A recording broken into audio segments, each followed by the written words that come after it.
Welcome back ATV morning with फरा में खुश आमदीद। डॉक्टर सादिया रियाज मेरे साथ मौजूद हैं जो कि रोमेटोलॉजिस्ट हैं। Welcome, thank you for joining. और आज हम एक बड़े इंपॉर्टेंट इशू पे बात करने वाले हैं जो कि है ऑटो इम्यून डिजीज़ के। बहुत सारी ऐसी बीमारियां हैं जिसमें हमारा अपना ही मुदाफ़ती निज़ाम जो है वो हमारे जिस्म में हमला कर देता है और उसके नतीजे में बहुत सारे मसाइल हो रहे होते हैं।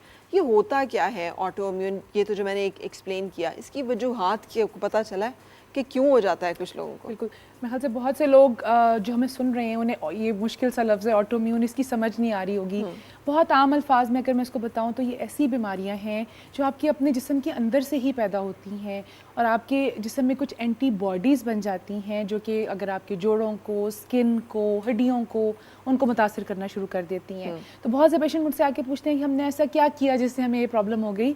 तो उनके लिए कि ये आपकी जेनेटिक्स होता है, आपके जीन में है, आपके खून में है, ख़ास करके फैमिलीज़ में रन कर रहा होता है कि किसी फैमिली में अगर आर्थराइटिस या गंठिए की बीमारी है तो उनमें बच्चों में, ख़ासतौर पर ख़वातीन में आने के चांसेस ज़्यादा होते हैं। तो ये बीमारी जिस्म के अंदर से ही आ रही है, कुदरत की तरफ से है, किसी इंसान ने नहीं बनाई।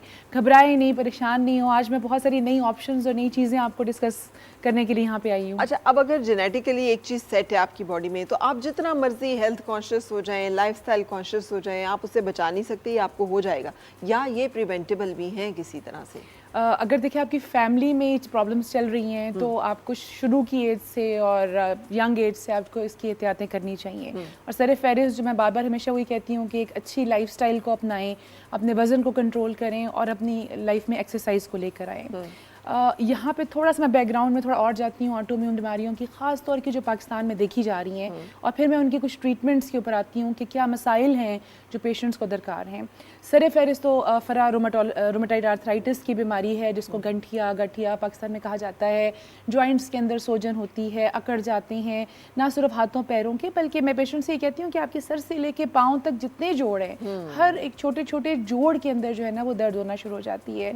पेशेंट में खून की कमी होती है, पेशेंट थकावट का शिकार होता है, हत्ता कि बेचारे पेशेंट इस हद तक मजबूर हो जाते हैं कि वो उठ के अपना नाश्ता बनाना, अपना काम करना, कुकिंग करना, चीज़ें करना उनके लिए बड़ा प्रॉब्लमेटिक हो जाता है। ठीक। दूसरी बीमारी जिसका हम जिक्र करना चाहूँगी है वो है एनक्लोजिंग स्पॉन्डिलाइटिस, जो कि कमर की दर्द से स्टार्ट होती है। मसला यहाँ पे अगेन यही आ जाता है कि मोहरों के अंदर, जो कि मैं आपको दिखाती भी चलूँ कि ये जो हमारे मोहरे हैं इनके बीच में डिस्क होती हैं, नर्व्स होती हैं, पूरी आपकी कमर की हड्डी में सर से लेके दुम की हड्डी तक ये जा रहा होता है। यहाँ पे सोजन बनना शुरू हो जाती है।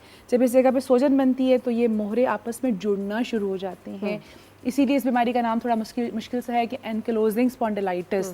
लाइटिस जहाँ पे आ गया इसका मतलब कि यहाँ पे वर्म का शिकार हो गया। ये आपके गर्दन से लेके पूरी स्पाइन को अफेक्ट कर सकता है। बहुत ज़्यादा स्टिफनेस और बैक पेन रहती है और अनफॉर्चुनेटली ये पेशेंट्स भी कभी किसी डॉक्टर कभी बैक पेन के लिए, और जब तक हमारे पास आते हैं तो इनकी स्पाइन में काफ़ी डैमेज हो चुका होता है। थर्ड बीमारी अगेन जो पाकिस्तान में बहुत ही जो है ना मिसट्रीट हो रही है वो सोरियाटिक आर्थराइटिस है। सोरियासिस एक जल्द की बीमारी होती है जहाँ पे जल्द के मुख्तलिफ एरियाज़ में रैशेस बन जाते हैं। मेरे ख्याल से पाकिस्तान में इसको चंबल के नाम से भी कहा जाता है। लेकिन वो तो सफ़ेद रंग का होता है, सफ़ेद या रेड रैशेस होते हैं हाथों में, पैरों में, सर के अंदर, जिस्म के किसी भी हिस्से पे जो है ना रैशेस बनना शुरू हो जाते हैं। इन पेशेंट्स में चांसेस ये होते हैं कि ये आर्थराइटिस में कन्वर्ट हो जाए और इनके जोड़ों में बीमारी चली जाए। तो उसके अंदर भी पेशेंट काफ़ी प्रॉब्लम के साथ आते हैं क्योंकि एक तो स्किन की प्रॉब्लम चल रही होती है और साथ ही जोड़ों के अंदर जो है प्रॉब्लम आना शुरू हो जाता है। सही। अगेन एक और बीमारी जो कि लोगों ने नाम भी सुना होगा, लूपस के नाम से है। मुश्किल नाम इसका है कि सिस्टेमिक लूपस, लेकिन मैं सिंपल वर्ड्स में कहती हूँ कि लूपस की बीमारी है। ये बीमारी भी अगेन आपकी बॉडी के किसी भी अज़ा को अफेक्ट कर सकती है, चाहे वो जोड़ हैं, स्किन है।